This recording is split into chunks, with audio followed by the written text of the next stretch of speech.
పూజ్యశ్రీ పరిపూర్ణానందగిరి స్వామివారు యాగశాలకు విచ్చేసి అందరినీ ఇక్కడి నుంచి ఆశీర్వచనం చేస్తున్నారు.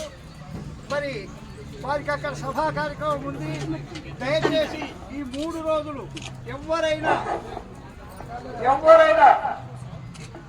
ఎవరైనా స్వామివారి పాదాలు తాకవద్దు, తాకుతూనే పుణ్యవంతులకు దూరం నుంచి నమస్కారం చేసుకోవాలా అని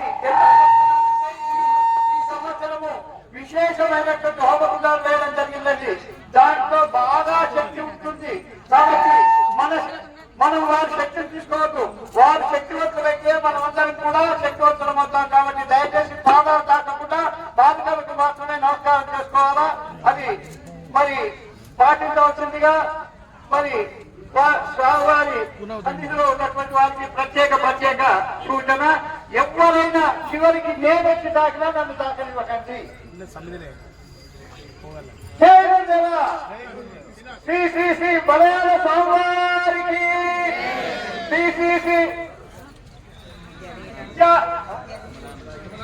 విమలానందగిరి స్వామివారి